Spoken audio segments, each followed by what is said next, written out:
بادر بالخير إذا ما كنت مقتدرا وليس في كل أنت مقتدر وليس في كل أنت مقتدر. ìjọba ayé ẹ take advantage ẹ wà nípò kó tó ti jọpẹ́ gbàrọ̀ ọ̀bọ̀ lọ́wọ́ yín. ìjọba ayé ẹ take advantage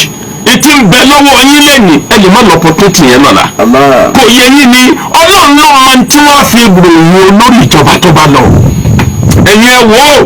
àìmọye nǹkan ńláńlá tó lóṣèlú máa ń ṣe èyí tí máa ń gbé ìtàn yín kalẹ̀ jù láyé ní masses oriented program èyí tí ó sọ ìgbàdì ọ̀rọ̀ fún mẹ̀kúnnù èyí tí mẹ̀kúnnù ó fi rẹ́rìn ní ìjẹ́ káyé ó gbàgbé yìí. ẹ̀yin ẹ wo bàbá Buhari àkọ́kọ́ nígbà tó wà lólógun Buhari jọgbọ́jọgbò ni wọ́n ń pè ń gbà náà gbogbo project ńláńlá tó ṣe kí ló sá orúkọ rẹ̀ kù tí wọ́n fi dìbò fún káì why ni why against indiscipline ó sì jẹ́ pé yẹn ló sọ orúkọ ẹ̀ kù nígbà yẹn èyí tí ó ṣẹ́kù bí orúkọ yìí tí ń bá lọ yìí láti hàn kọ́nà wọ́n yọ̀ ọ̀dà yìí tí ó ṣẹ́kù fún. ẹ̀yin àwọn búbà Marwa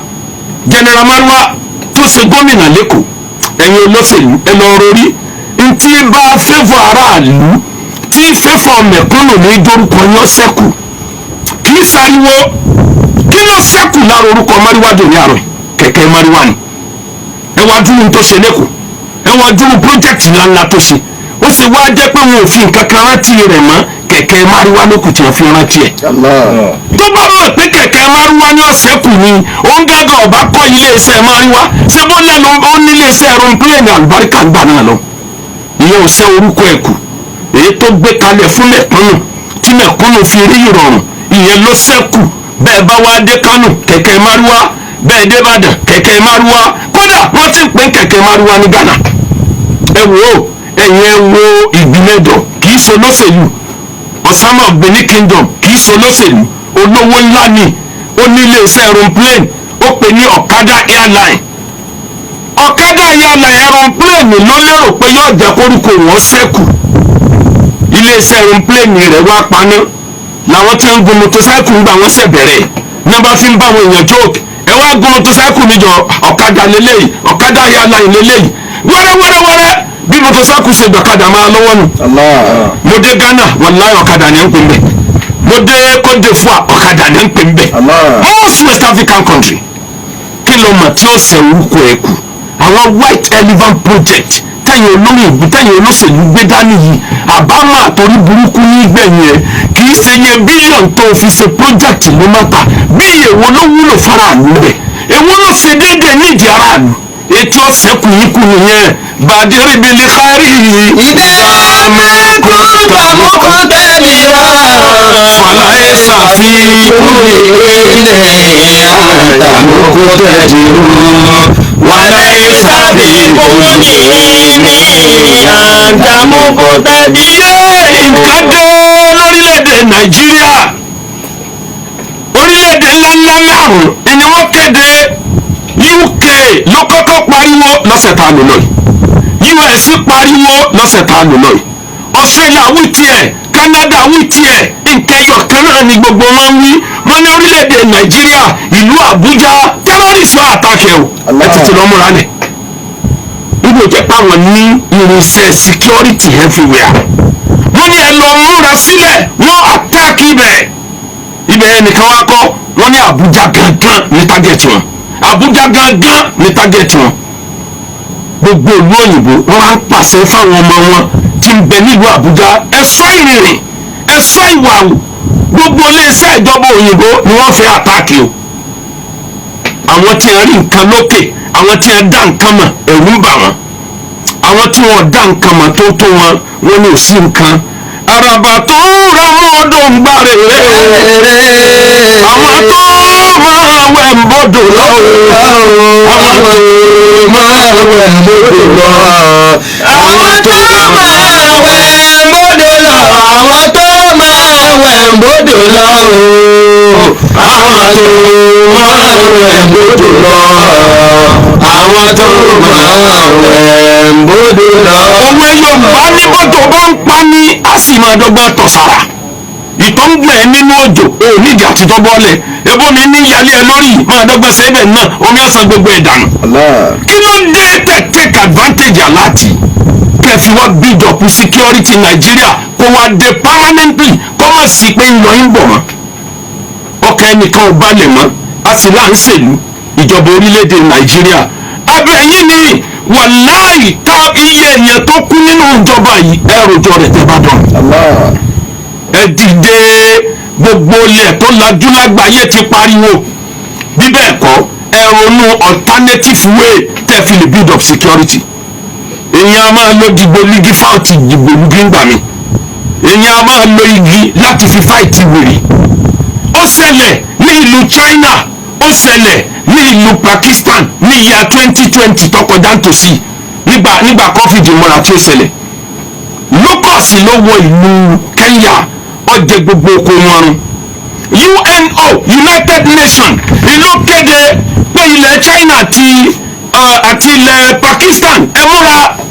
àwọn locust tó jẹ gbogbo oko wọn run láfíríkà wọ́n ti fọ Red Sea rú wọ́n ń bọ̀ wá sílùú China gbogbo oko yìí ni wọ́n jẹun bí wọ́n ṣe gbọ́ ìkéde yìí wọ́n ò jókòó wọn ò sinmi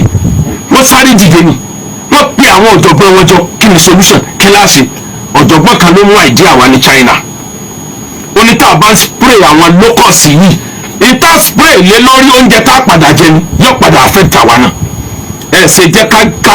kó àwọn sójà adìyẹ dìde chicken soldiers lọ́nà wo wọ́n ní ẹja tọ́jú àwọn òròmọdìyẹ fún 40 days péré àní fún wọn lóúnjẹ jẹ oúnjẹ tá a mọ̀ fún wọn ní locust tẹ́bi bá pa wọ́n máa jẹ kínní tí wọ́n bá ti wá mọ̀ jẹ tán déédéé ìgbà yẹn yóò tó oṣù méjì káwọn locust yẹn ó tó débì déédéé wọ́n ń dé báyìí wọ́n dé sọ́wọ́ àwọn adìẹ yìí ni làwọn locust bá rọwọ́ lóòótọ́ China bá máàkì 100,000 of chicken tí wọ́n mọ nǹkan míì jẹ ju locust lọ ju kòkòrò adókòrò lọ wọ́n bá dà wọ́n ní oko àwọn àgbẹ̀ náà ràn wọ́n lọ́wọ́ àwọn locust yìí gbọ́ ìfẹ́ èèyàn tí wọ́n bá fọ́n fèrè wọ́n ti mọ tí wọ́n wí wọ́n tírẹ̀nì wọn ní wọ́n bá bẹ̀rẹ̀ sí sa gbogbo ẹ̀jẹ̀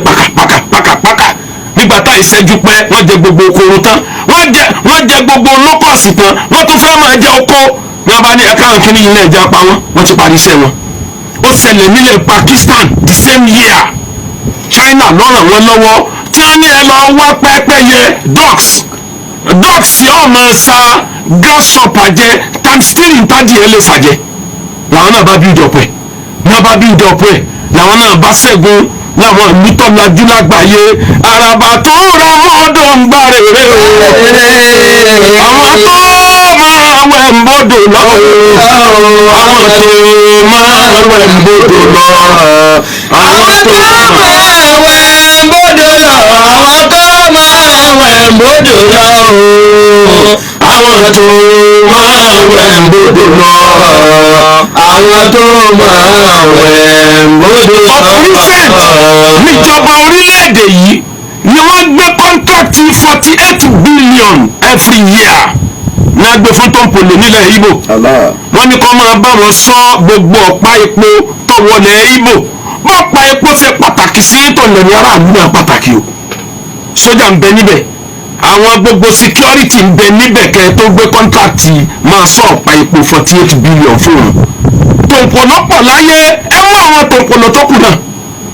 ẹ lò wọ́n láti fi fáìtì wàhálà tí ń bọ̀ yìí kọ́ mọ́ ṣẹlẹ̀ 6 geopolitical zone ńlá ní ẹ mú tòǹpọ̀lọ́ méjì bí kọ̀ọ̀kan ẹ fún kọ̀ọ̀kan wọn ní déédéé 48 billion wọ́n lọ employ àwọn ọmọ tí wọ́n tà gán tí wọ́n pin pé tó bá já kú ọjà kú kí wọ́n jọ lọ fèsì ara wọn àwọn ọmọ tó wúlò wọ́n bẹ̀ kí ni Nnamdi Kanu ń ṣe tẹ̀ túlẹ̀ kó lọ kú àwọn ọmọ Biafra rẹ̀ kó fi fèsì tọ̀dọ̀ wọn kílẹ̀ ń wò lára Sunday Igboho tí fi ń pẹ́ tó bẹ̀ níbẹ̀ bẹ́ẹ̀ lè gbé wọlé ẹ fóun àti Ìbà Gani Adam ẹ fáwọn náà ní tòǹpolò tiwọn náà kí wọn náà máa sọ tẹ́rìtì ilẹ̀ Yorùbá ẹ ronú north west ẹ ronú north east ẹ ronú north south gbogbo geopolitical zone kọ̀ọ̀kan ẹgbẹ́ méjì dìde tó bá jẹ́ páyé 48 billion láwà ẹ máa fún wọn kí wọ́n máa lọ sọ gbogbo orílẹ̀-èdè wọ́n máa lọ sọ gbogbo tẹ́rìtì wa ṣé Sunday Igboho tọ́wọ̀lú tó lọ sí Ìgangan ẹ̀wọ̀n tó dánwò ńbẹ̀